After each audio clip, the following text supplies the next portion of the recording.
Good morning friends. આજે આપણે વાત કરીશું ડેવલપમેન્ટલ સ્ટેજીસ અને ડેવલપમેન્ટ ઇન ફ્રોગ એન્ડ ચીક. આ વસ્તુ શરૂઆત કરતા આપણે પહેલા જોઈશું કે આ યુનિટની અંદર આપણે શું શું સ્ટડી કરવાના છીએ. આ પેપરનું નામ છે CCZ 502 અને યુનિટ નંબર 3, જેનું નામ છે ડેવલપમેન્ટ ઇન ફ્રોગ એન્ડ ચીક. આ યુનિટની અંદર આટલા ટોપિક કવર થયેલા છે. એમાં આપણે સૌથી પહેલા જોઈશું ડેવલપમેન્ટલ સ્ટેજીસ ઇન ફ્રોગ. તો એમાં અલગ અલગ ડેવલપમેન્ટલ સ્ટેજીસ આપણે એમાં જોવાના છીએ, જેમ કે મોરુલા અવસ્થા, બ્લાસ્ટુલા અવસ્થા, ગેસ્ટ્રુલેશન પ્રોસેસ, ગેસ્ટ્રુલા સ્ટેજ. આ બધી વસ્તુઓ આપણે આની અંદર જોઈશું. આના સિવાય આપણે બીજું એક આની અંદર જોઈશું કે ફેટ મેપ. એના પછી આપણે વાત કરીએ ઓર્ગેનોજીનેસિસ. ઓર્ગેનોજીનેસિસની અંદર વાત કરીશું તો એમાં સૌથી પહેલા ઓર્ગેનોજીનેસિસ શું છે, એની ડેફિનેશન શું છે, એના પ્રકારો કેવા હોય, આ બધું આપણે ઓર્ગેનોજીનેસિસના ઇન્ટ્રોડક્શનની અંદર જોઈશું. એના પછી ન્યુરલ ટ્યુબનું ફોર્મેશન જે ફ્રોગની અંદર જોવા મળતું હોય, દેડકાની અંદર, એ આપણે જોઈશું કે એની અંદર જે ન્યુરલ ટ્યુબ બનતી હોય છે એ કેવી રીતે બનતી હોય છે, તેના વિશે આપણે વાત કરીશું. એના પછી વાત થશે ફોર્મેશન, હાર્ટ ફોર્મેશનની વાત કરીશું. હાર્ટ ફોર્મેશનની અંદર આપણને ખબર છે કે કોઈ પણ પ્રાણી હોય તો એની અંદર સૌથી પહેલા હાર્ટ ફોર્મેશનનું શરૂઆત થતી હોય છે. બોડી કેવિટી બન્યા પછી આંતરિક અંગોની અંદર હાર્ટ ફોર્મેટ થાય. એના પછી બીજા અંગોનું ધીરે ધીરે વિકાસ થતો હોય છે. તો આ વસ્તુ આપણે ઓર્ગેનોજીનેસિસની અંદર જોઈશું. એના પછી વાત કરીશું મેટામોર્ફોસિસ. ઘણા ખરા લોકોને ખબર હશે કે મેટામોર્ફોસિસ શું છે. તો એ જ વસ્તુ આની અંદર આપણે ડીપમાં સ્ટડી કરીશું કે મેટામોર્ફોસિસના પ્રકારો કેવા હોય, મેટામોર્ફોસિસ શું છે, એકડાઇસિસ શું છે. આ બધી જ વસ્તુ આપણે મેટામોર્ફોસિસના ટોપિકની અંદર આપણે સ્ટડી કરીશું. એના પછી આ બધી આટલી સુધી વાત થઈ ફ્રોગની અંદર. મેટામોર્ફોસિસ એ દરેકે દરેક પ્રાણીઓની અંદર ની વાત થઈ છે.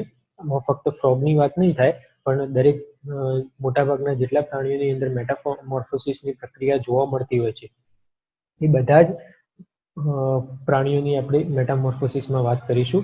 જ્યારે ઉપરના બે ટોપિક છે ડેવલપમેન્ટલ સ્ટેજ ઇન ફ્રોગ અને ઓર્ગેનોજીનેસિસ, આ બંને ટોપિક ફક્ત દેડકા માટેના છે. એના પછી મેટામોર્ફોસિસ જનરલ સ્ટડી છે. એના પછી ત્રીજો છે ડેવલપમેન્ટ ઇન ચીક એમ્બ્રિયો. તો આપણને ખબર છે કે પક્ષીઓની અંદર આની અંદર આપણે સ્પેશિયલી વાત કરીશું મરઘીની અંદર. તો મરઘીની અંદર ડેવલપમેન્ટ જે મરઘીનું ઈંડાની અંદર દર અમુક કલાકે એનું નિરીક્ષણ કરવામાં આવે કે એના અંદર જે ભ્રૂણ સર્જાઈ રહ્યું છે, એનો એમ્બ્રિયો સર્જાઈ રહ્યો છે, એનું વિકાસ કેવી રીતનો થઈ રહ્યો છે, એમાં કયા અંગોનું વિકાસ વધુ પ્રમાણમાં થઈ રહ્યો છે, એની વિકાસ થવાની ગતિ કેટલી છે. આ બધી વસ્તુઓ આપણે ડેવલપમેન્ટ ચીકના એમ્બ્રિયો ડેવલપમેન્ટની અંદર આપણે વાત કરીશું. એમાં આપણે સ્ટડી કરીશું 24 અવર્સ નો ચીક એમ્બ્રિયો, 33 અવર્સનું, 48 અવર્સનું અને 72 અવર્સનું. આ જે વાત છે, આ અલગ અલગ મેં વાત કરી એમ કે અલગ અલગ કલાકોમાં એનો ગ્રોથ એમ્બ્રિયોનો ગ્રોથ, ભ્રૂણનો ગ્રોથ કેવી રીતે થયો છે, એ આપણે આ અલગ અલગ કલાકોના અભ્યાસના આધારે કરીશું. આ જ વસ્તુનો તમારે પ્રેક્ટિકલ પણ આવશે. તો જ્યારે ત્યારે આ લોકડાઉનની જે કોલેજ હાલ બંધ છે, તો જ્યારે પણ આ કોલેજીસ આપણી ખુલશે ત્યારે આપણે આ ઈંડાનો પ્રેક્ટિકલ પણ જોડે જોડે કરીશું, જેનાથી તમને લાઈવ ખબર પડશે કે અંદર કેવી રીતનો વિકાસ ભ્રૂણનો થતો હોય છે. આના સિવાય એક્સ્ટ્રા એમ્બ્રિયોનિક મેમ્બ્રેન્સની અંદર જે આપણને ખબર છે કે ભ્રૂણના આજુબાજુ અલગ અલગ પ્રકારના સ્તર ગોઠવાતા હોય છે. આપણે ઈંડાની અંદર જ વાત કરીએ તો એક સ્પેશિયલ ભ્રૂણના રક્ષણ માટે અલગ અલગ પ્રકારના સ્તર ગોઠવાઈ અને ભ્રૂણની પ્રોટેક્શન આપતા હોય છે. તો આ બધાની આપણે વાત કરીશું ચીક એમ્બ્રિયોના ડેવલપમેન્ટની અંદર. આ વાત થઈ ચીકની ચીક એમ્બ્રિયોની. આના પછી આપણે બીજો એક ટોપિક છે આની અંદર કે જેને આપણે રીજનરેશન કહીશું.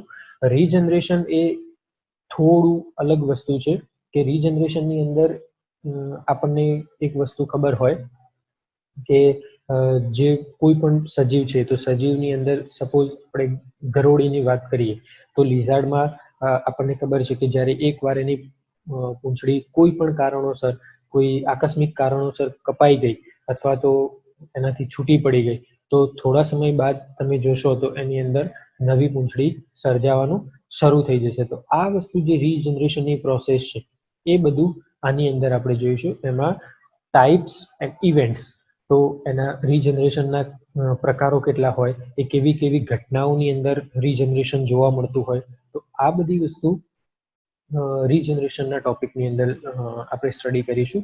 એના પછી regeneration capacity in different animals, એટલે કેટલાક એવા સજીવો હોય, દાખલા તરીકે ઓક્ટોપસ છે. તો ઓક્ટોપસની અંદર આપણને ખબર છે કે એનો કોઈ એક ઉપાંગ એનું કપાઈ જશે, એક એનું એપેન્ડેજીસ કપાઈ જશે, તો પછી એ નવું એપેન્ડેજીસ શરૂ કરી દેશે, એનું એક નવું ઉપાંગ સર્જાવાની શરૂઆત કરી દેશે. ફોર એક્ઝામ્પલ, એને કોઈ એક શિકારી સજીવે એનો શિકાર કરવાનો પ્રયત્ન કર્યો અને એનો એક 8 પગમાંથી કોઈ એક પગ એના પકડમાં આવી ગયો શિકારી પ્રાણીના, તો એ શું કરશે, એ 8 પગમાંથી એક પગ જે શિકારી પ્રાણીના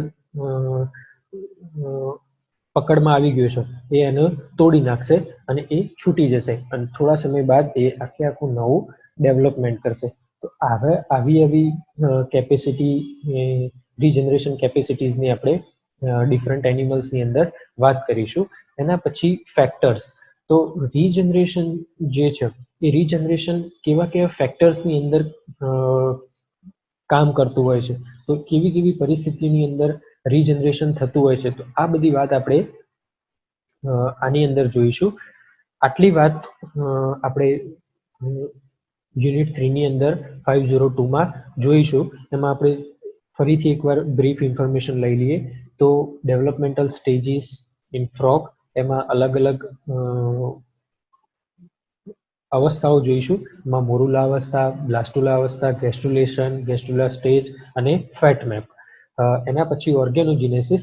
ઓર્ગેનોજીનેસિસની અંદર આપણે પહેલા ઓર્ગેનોજીનેસિસ શું છે એ વાત કરીશું. એના પછી ન્યુરલ ટ્યુબ ફોર્મેશન અને હાર્ટ ફોર્મેશન. એના પછી મેટામોર્ફોસિસ. મેટામોર્ફોસિસની અંદર આપણે જોઈશું કે કેવી રીતે મેટામોર્ફોસિસની પ્રક્રિયા થતી હોય છે અને એના પ્રકારો કેવા છે. એના પછી ચીક એમ્બ્રિયોની વાત કરીશું. તો ચીક એમ્બ્રિયોમાં 24 અવર્સ, 33 અવર્સ, 48 અવર્સ અને 72 અવર્સનો આપણે ચીક એમ્બ્રિયોનો અભ્યાસ કરીશું. એના પછી એક્સ્ટ્રા એમ્બ્રિયોનિક મેમ્બ્રેન્સ. તો એક્સ્ટ્રા એમ્બ્રિયોનિક મેમ્બ્રેન્સ જે છે એ મેં વાત કરી એમ કે જે એમ્બ્રિયોનું પ્રોટેક્શન કરતા હોય, રક્ષણ કરતા હોય એવા મેમ્બ્રેન્સની પણ આપણે એની અંદર સ્ટડી કરીશું. અને લાસ્ટની અંદર રીજનરેશન. તો એની અંદર આપણે ટાઈપ્સ, એના પ્રકારો, એની ઘટનાઓ, અલગ અલગ પ્રાણીઓની અંદર રીજનરેશનની કેપેસિટી, એની ક્ષમતા અને છેલ્લે એના ફેક્ટર્સ, આટલી વસ્તુ આપણે સ્ટડી કરીશું યુનિટ 3ની અંદર. ઓકે, હવે આપણે શરૂઆત કરીએ નવો એક ટોપિક કે જેને આપણે કહીશું ડેવલપમેન્ટલ સ્ટેજીસ ઇન ફ્રોગ. તો એ આપણે જોઈએ અત્યારે.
ઓકે.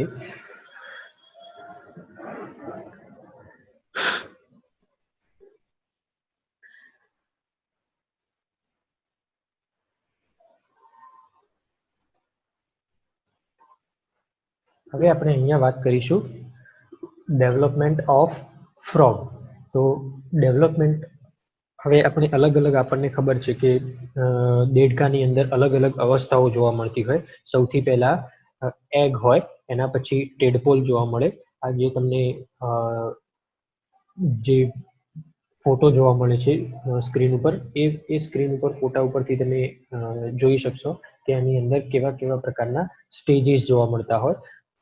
હવે આપણે જે સ્ટેજીસની વાત કરવાની છે, એ સ્ટેજીસની અંદર સૌથી પહેલા જે એગની અંદર જોઈશું કે એગની અંદર અલગ અલગ પ્રકારના સ્ટેજીસ કેવા જોવા મળતા હોય. મોરુલા સ્ટેજ, બ્લાસ્ટુલા સ્ટેજ, ગેસ્ટ્રુલા સ્ટેજ, આ બધા એગની અંદર આપણે જોઈશું. હવે એગની અંદર એનું ફોર્મેશન થયા પછી, એ એગ જ્યારે હેચ થાય છે, ત્યારે હેચ થયા પછી એ ટેડપોલ એની અંદરથી બહાર નીકળતા હોય છે. એ ટેડપોલ છે, એ ટેડપોલની બીજી અવસ્થા છે ટેડપોલ. એક એની અંદર જે ટેડપોલની પ્રથમ અવસ્થા છે, એની અંદર ઉપાંગો જોવા નહીં મળે. એના પછી જે બીજી અવસ્થા છે, એની અંદર ઉપાંગો જોવા મળશે, એટલે કે એના જે પાછળના પગ છે, એ એનો વિકાસ થતો જોવા મળે. એના પછી જે ટેડપોલની ત્રીજી અવસ્થા છે, એની અંદર ફ્રન્ટ અને રિયર લેગ્સ જોવા મળશે, એટલે કે આગળના અને પાછળના ઉપાંગોનો સંપૂર્ણ વિકાસ થતો હોય એ જોવા મળશે. એના પછી ફ્રોગલેટ્સ. ફ્રોગલેટ્સ એ આની એવી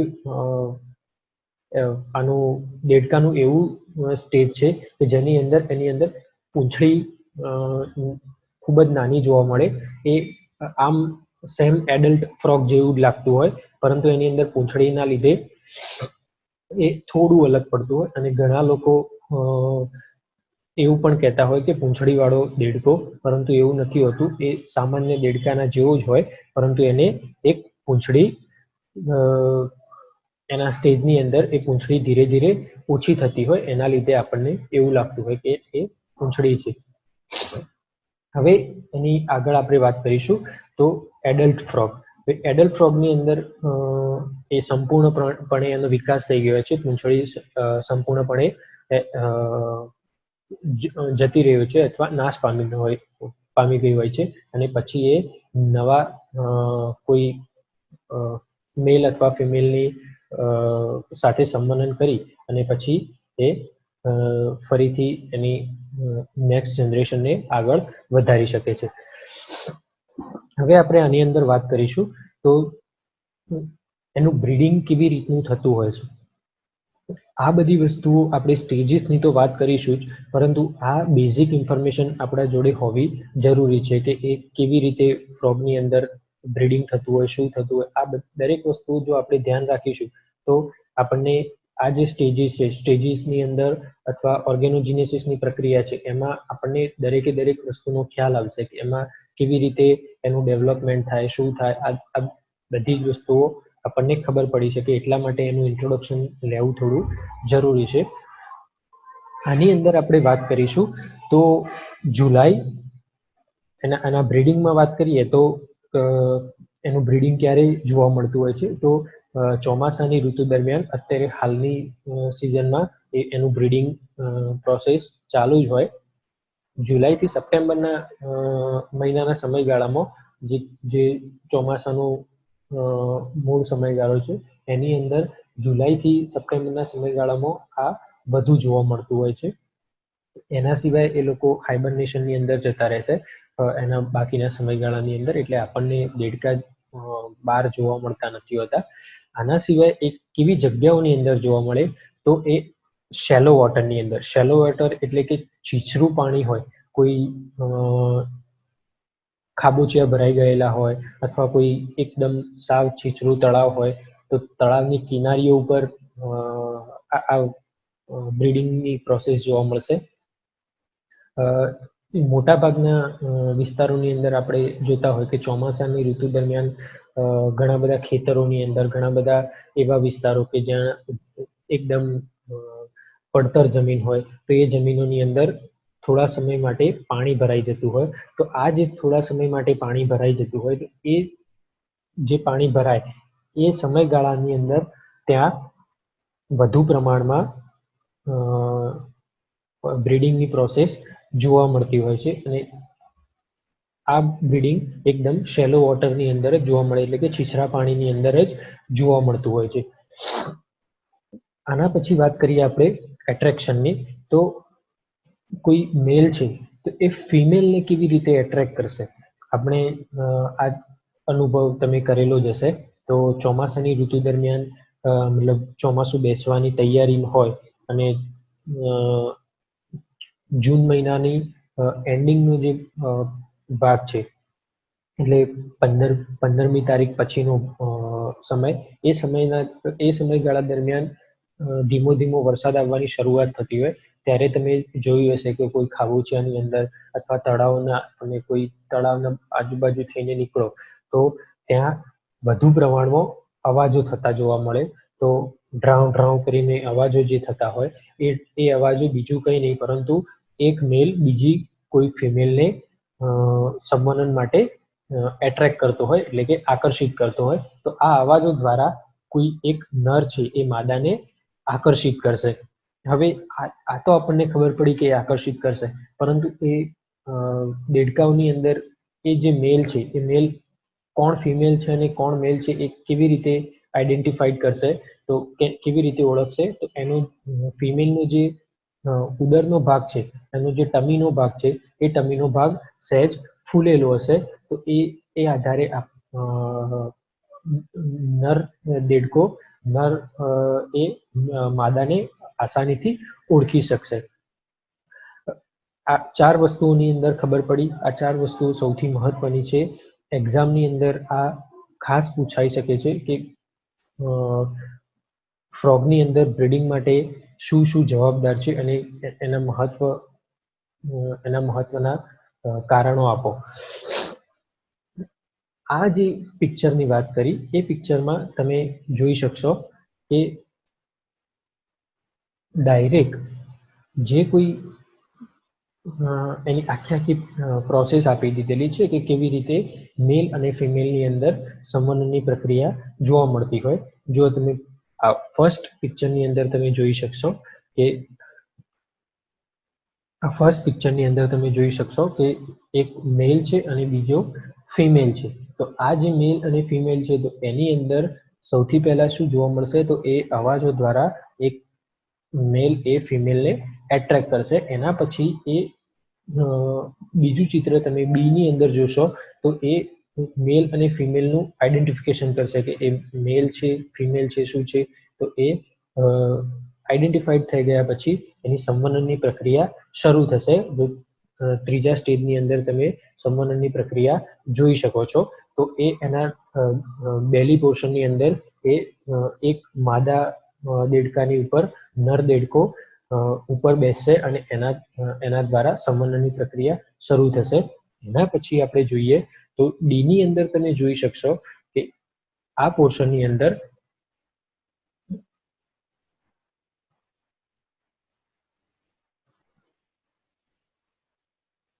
અહીંયા તમે જોઈ શકશો કે ડી ની અંદર જે નાના નાના તમે સફેદ અને બ્લેક કલરના જે સ્પોટ્સ દેખાય છે એ બીજું કંઈ નહીં પરંતુ ઈંડા છે. તો આ ઈંડાની અંદર આપણે આગળ વાત કરીએ એમ કે એ ઈંડા આપણે ધીરે ધીરે આગળ એના સંક્ષિપ્તમાં ચર્ચા કરીશું, પણ અત્યારે હાલ આટલું ધ્યાન રાખો કે એ માદા છે એ ઈંડાને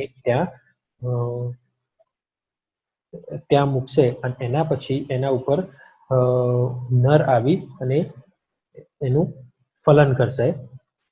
હવે આ જે ઈંડા છે એ ઈંડાની અંદર કોઈ મેલ અથવા ફિમેલ છે તો એ મેલ અથવા ફિમેલની અંદર કોઈ તમે આ સ્લાઇડની અંદર જોઈ શકશો કે એક મેલ બીજી ફિમેલ સાથે કેવી રીતે સંવહન કરી અને ઈંડા ઉત્પન્ન થતા હોય છે, મતલબ ઈંડાનું ડેવલપમેન્ટ થતું હોય છે. હવે આની અંદર આપણે સૌ પહેલું જે એ છે એ ની અંદર જોશો તો એક ફિમેલ છે અને બીજી મેલ છે.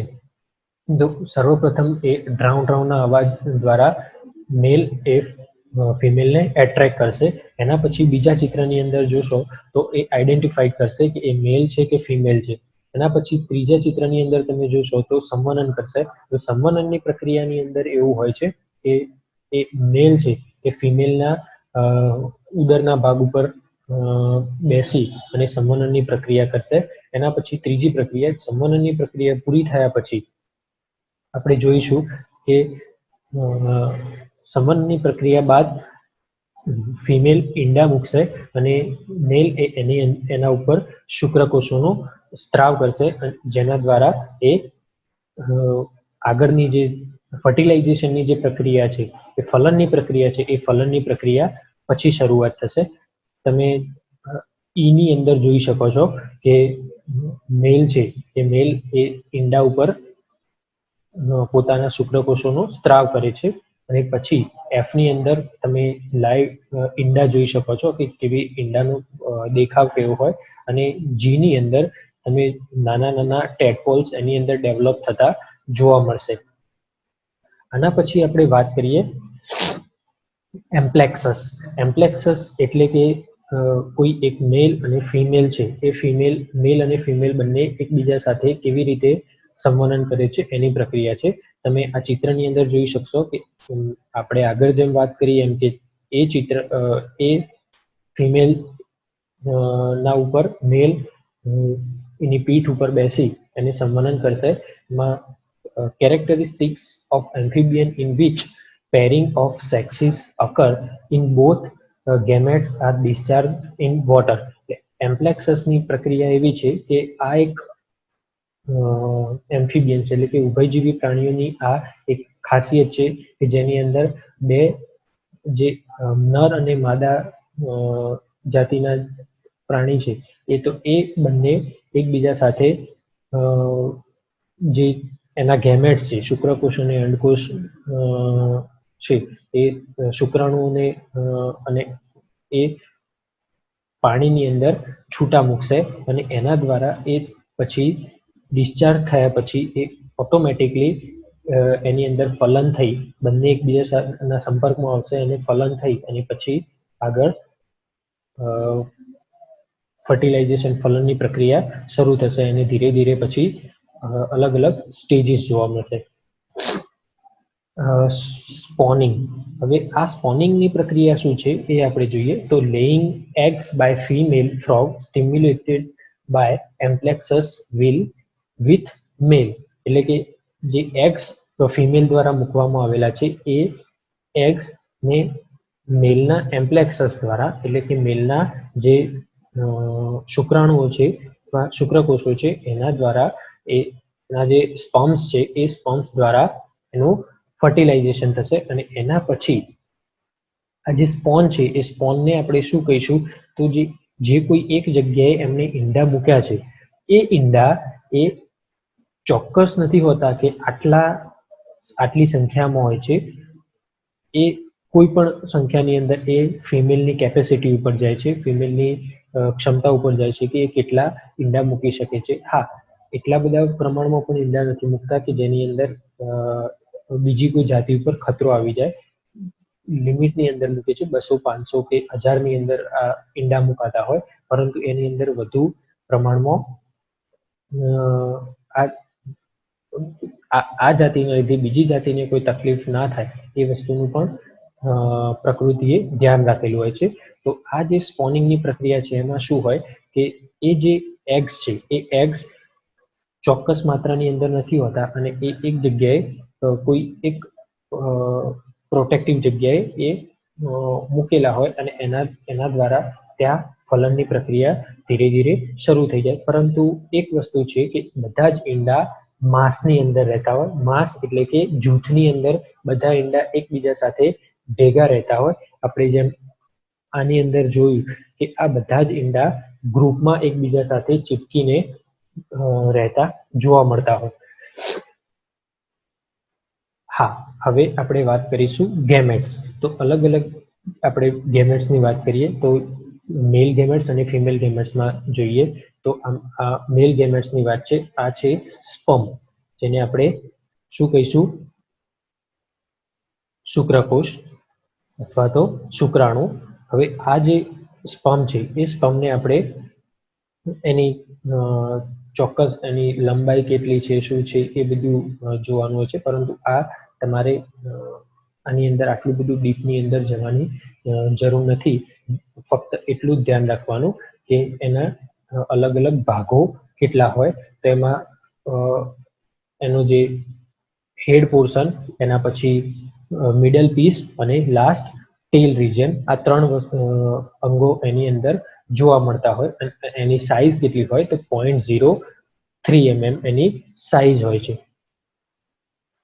આ એનું સ્ટ્રક્ચર આપેલું છે કે કેવી રીતે એ એનું ડિટેલ સ્ટ્રક્ચર આપેલું છે. તેમાં હેડ, મિડ પીસ અને ટેલ પોર્શન અને એન્ડ પીસ, આવી રીતે અલગ અલગ, પણ આપણે એન્ડ પીસની વાત નથી કરતા. એને 3 જ ભાગની અંદર ડિવાઈડ કરેલું છે: હેડ, મિડ પીસ અને ટેલ રિજન. આના પછી આપણે એગની વાત કરીએ તો એગ એ ટીલોલેસિથલ અથવા મિસોલેસિથલ હોય છે. એની અંદર એ કઈ જગ્યાએથી રિલીઝ થતા હોય છે તો ઓવરીની અંદરથી રિલીઝ થતા હોય, અને એ વિટેલિન મેમ્બ્રેન દ્વારા એ કવર્ડ થયેલા હોય છે. એટલે આજુબાજુ તમે જોઈ શકો છો કે આ જે મેમ્બ્રેન છે, આ ઉપરનું જે લેયર, એને વિટેલિન મેમ્બ્રેન કહેવામાં આવે છે, જેને એ પ્લાઝ્મા મેમ્બ્રેન પણ એને પ્લાઝ્મા મેમ્બ્રેન તરીકે પણ ઓળખી શકાય છે. હવે coloured half cold animal hemisphere contain nucleus. હવે આ જે અડધો ભાગ છે એને આપણે કહીશું ન્યુક્લિયસ. આ બધું તમારે જોવાની જરૂર નથી. આની અંદર એક વસ્તુ, આ એગ છે, એગની અંદર આપણે જોઈએ તો ટીલોલેસિથલ અને મિસોલેસિથલ પ્રકારના એગ્સ આની અંદર જોવા મળે.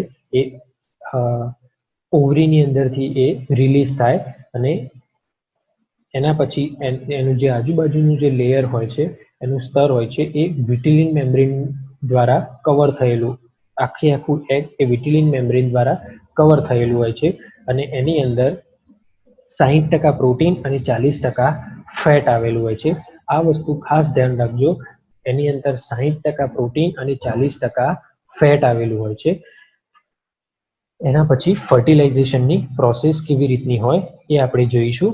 તો ફર્ટિલાઇઝેશનની પ્રોસેસમાં આગળ જેમ આપણે બધી વાત કરી છે એ જ, પણ આ થોડું આપણે વર્ડમાં જઈશું કે કેવી રીતે એ સ્ટડી કેવી રીતે એ થતી હોય છે. તો occurs in water and is external. હવે આની અંદર આપણે એક વસ્તુ વાત કરીએ, આપણે પહેલા વાત કરી એમ કે આ પાણીની અંદર જોવા મળતું હોય.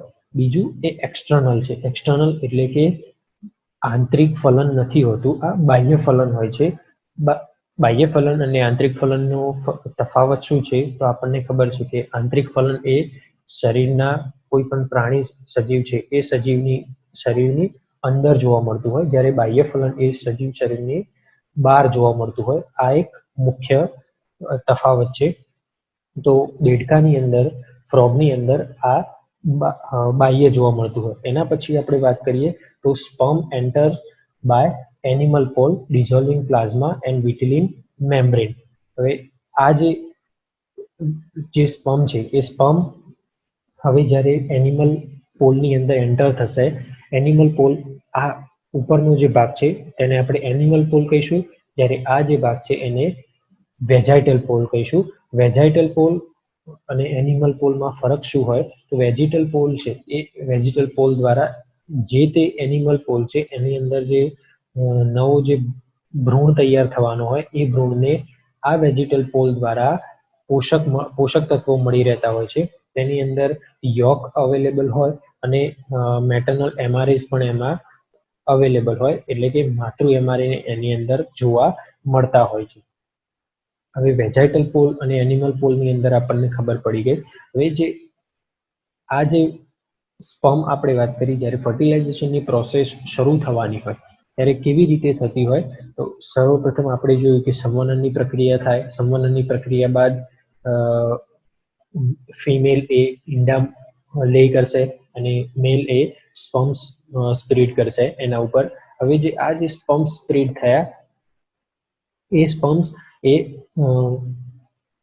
કઈ જગ્યાના એનિમલ પોલની અંદર જે વિટિલિન મેમ્બ્રેન અને પ્લાઝ્મા મેમ્બ્રેન આવેલું છે એ વિટિલિન મેમ્બ્રેન અને પ્લાઝ્મા મેમ્બ્રેનના ને ડિઝોલ્વ કરી દેશે સર્વપ્રથમ.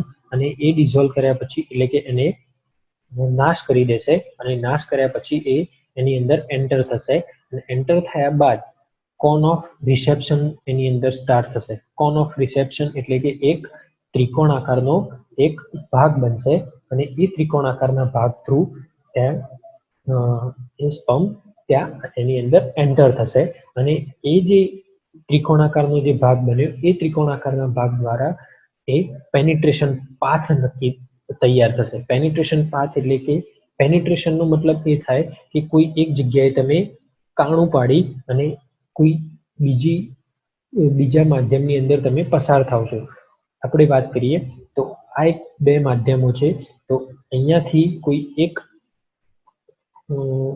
કોઈ એક વસ્તુ છે એને કાણું પાડી અને એક માધ્યમની અંદર લાવવામાં આવે, કોઈ એક વસ્તુની અંદર નાખવામાં આવે ત્યારે એને આપણે શું કહીશું? પેનિટ્રેશન કહીશું. અને આવો એક પેનિટ્રેશન પાથ ઈંડાની અંદર તૈયાર થાય છે. એના પછી કોપ્યુલેશન પાથ તૈયાર થાય છે. કોપ્યુલેશન પાથ એટલે કે એવો રસ્તો કે જ્યાં કોપ્યુલેશનની પ્રોસેસ એટલે કે ફલનની આગળની પ્રોસેસ થઈ શકે. તો એમાં કોપ્યુલેશન પાથ એ sperm head to nucleus is form એટલે કે કોપ્યુલેશન પાથની અંદર સ્પર્મનો જે માથાનો જે ભાગ છે, આપણે ત્રણ ભાગોની વાત કરીએ, માથાનો જે ભાગ છે હેડ રિજિયન, એ હેડ રિજિયનની અંદર ન્યુક્લિયસ ફોર્મ થવાનું શરૂ કરશે એટલે કે ત્યાં ન્યુક્લિયસ બનશે. આની અંદર ખાસ એક વસ્તુ ધ્યાન રાખજો કે ફિમેલની અંદર જે એગ હોય છે એ એગની અંદર જેમ મનુષ્યની અંદર ફક્ત એક જ સ્પર્મ દ્વારા ફર્ટિલાઇઝેશન થતું હોય છે, એમ ફિમેલની અંદર પણ એના જે એગ હોય ફ્રોગની અંદર એક જ સ્પર્મ દ્વારા એનું ફર્ટિલાઇઝેશન થતું હોય છે. ફક્ત એક જ સ્પર્મ એની અંદર એન્ટર થઈ શકે છે, દાખલ થઈ શકે છે. તો after sperm entry second polar body is released and egg changes into ઓવમ. હવે આ જે સ્પર્મ એની અંદર ઈંડાની અંદર એન્ટર થઈ ગયો, સ્પર્મ ઈંડાની અંદર એન્ટર થઈ ગયા પછી એ જે એગ છે એ એગ ઓવમ બનવાનું શરૂ થશે. ઓવમ એટલે શું? તો કે એક ભ્રૂણ બનવાનું શરૂ થશે અને ધીરે ધીરે ભ્રૂણ એનો વિકાસ આગળ વધતો જશે. Pronuclei is both gametes approach and have haploid number of chromosomes. હવે આ જે ન્યુક્લિયસની જે હેડ રિજન દ્વારા જે ન્યુક્લિયસ બન્યો એ chromosomes, haploid number of chromosomes એટલે કે ઘણા બધા ક્રોમોઝોમ્સ એની અંદર આવેલા હોય છે અને એ ક્રોમોઝોમ એ ફિમેલ જે ક્રોમોઝોમ છે એ ક્રોમોઝોમ અને ન્યુક્લિયસ આ બંને એકબીજા સાથે જોડાશે અને એક નવું સ્ટ્રક્ચર તૈયાર થશે જેને આપણે કહીશું ઝાયગોટ. ઓકે, એટલે એની અંદર શું હોય કે એક ઓવમ તૈયાર થયો, ઓવમની અંદર ક્રોમોઝોમ અને જે હેડ રિજન દ્વારા જે ન્યુક્લિયસ તૈયાર થયું છે, આ જે તૈયાર થયેલી જે પ્રક્રિયા છે, જે સ્ટ્રક્ચર છે એને આપણે શું કહીશું? ઝાયગોટ. ઝાયગોટ એ ખાસ ધ્યાન રાખજો કે એક ઓવમ છે જે ઈંડામાંથી તૈયાર થયેલું છે, એના પછી શુક્રાણુ જે છે સ્પર્મ, એ સ્પર્મની અંદર હેડ રિજન એના અંદર દાખલ થયો એટલે હેડ રિજન દાખલ થયા પછી એની અંદર ન્યુક્લિયસનું સર્જન કરશે અને આ જે ન્યુક્લિયસ એ ઓવમની અંદર દાખલ થયો એના પછી એ જે ન્યુક્લિયસ દાખલ થયો એને આપણે શું કહીશું? ઝાયગોટ. ઓકે, હવે ફર્ટિલાઇઝેશન પ્રોસેસ તમે આ જે આપણે આગળ વાત કરી એ આખી પ્રક્રિયા અહીંયા જોવા મળે છે. તો આ એક ઓવમ તૈયાર થયો, ઓવમની અંદર આ એક ન્યુક્લિયસ છે. એ ન્યુક્લિયસ એના પછી વિટિલિન મેમ્બ્રેનનું બ્રેકડાઉન કરી અને એ એન્ટર થશે. એ એન્ટર થયા પછી આખું જે સ્પર્મ છે એ સ્પર્મ દાખલ થયા પછી એ પ્રોન્યુક્લિયસ કોનું છે તો એ કોનું હશે પ્રોન્યુક્લિયસ તો એ મેલનું હશે અને એના પછી ફિમેલનું આ સેકન્ડ પ્રોન્યુક્લિયસ છે. આ બંને પ્રોન્યુક્લિયાઈ ભેગા મળી અને નવું સ્ટ્રક્ચર તૈયાર કરશે જેને આપણે કહીશું ઝાયગોટ. અને આ જે ન્યુક્લિયસ તૈયાર થશે એ ન્યુક્લિયસને આપણે કહીશું ઝાયગોટિક ન્યુક્લિયસ. તમે A B C D 6 જે આકૃતિ છે એ 6 આકૃતિની અંદર તમે સ્ટેપ બાય સ્ટેપ જોશો તો તમને ખબર પડી જશે કે કેવી રીતે ન્યુક્લિયસનું એટલે કે ઝાયગોટનું સર્જન થતું હોય છે. અને આના બાજુમાં જે આકૃતિ છે એમાં સ્ટેજીસ બાય સ્ટેજીસ આપેલું છે કે કેવી રીતે એક એની અંદર એક્રોઝોમ રિલીઝ થતું હોય છે, વિટિલિયન મેમ્બ્રેન કેવી રીતે બ્રેકડાઉન થતું હોય છે એ આપેલું છે. અંગ્રેજીમાં આપેલું છે એટલે થોડી તમને તકલીફ પડશે, પરંતુ અત્યારે હાલથી ધીરે ધીરે ઇંગ્લિશ લેંગ્વેજ સાથે થોડા ટેવાતા જઈશું, જેનાથી આપણને ફ્યુચરની અંદર કોઈ લેંગ્વેજ બેરિયરની કોઈ તકલીફો ના રહે. એટલે સર્વપ્રથમ આપણે જોઈશું ઓવમ. ઓવમની અંદર સ્પર્મ દાખલ થશે. ન્યુક્લિયસ જે છે એ ન્યુક્લિયસ ઓલરેડી એ ઓવમની અંદર આવેલું હોય, પરંતુ એના સિવાય બીજું જે ન્યુક્લિયસ સ્પર્મ દ્વારા જે દાખલ થશે એ હેડ રિજિયનની અંદર પ્રોન્યુક્લિયાઈ બનાવશે. એ પ્રોન્યુક્લિયાઈ હવે સ્પર્મ સેન્ટ્રી બે એની અંદર પ્રોન્યુક્લિયસ તૈયાર થશે, એક મેલ પ્રોન્યુક્લિયસ અને ફિમેલ પ્રોન્યુક્લિયસ. હવે જે આ બંને મેલ અને ફિમેલ પ્રોન્યુક્લિયસ તૈયાર થશે એના પછી એક નવું સ્ટ્રક્ચર તૈયાર થશે પ્રોન્યુક્લિયાઈ. ઓકે, પ્રોન્યુક્લિયાઈ તૈયાર થશે. પ્રોન્યુક્લિયાઈ દ્વારા એક ઝાયગોટિક ન્યુક્લિયસ બનાવવામાં આવશે. બરાબર. હવે આ જે ઝાયગોટિક ન્યુક્લિયસ બનશે એ મેલ અને ફિમેલના ન્યુક્લિયસના સંકલન દ્વારા બનશે. અને આ જે આખી ઈંડાની અંદર જે આખી રચના તૈયાર થઈ એને આપણે કહીશું ઝાયગોટ. ઝાયગોટ કહીશું એને. એના પછી ક્લીવેજની પ્રક્રિયા. તો આ આપણે નેક્સ્ટ લેક્ચરની અંદર જોઈશું કે કેવી રીતે એની અંદર સ્ટ્રક્ચર તૈયાર થતું હોય છે.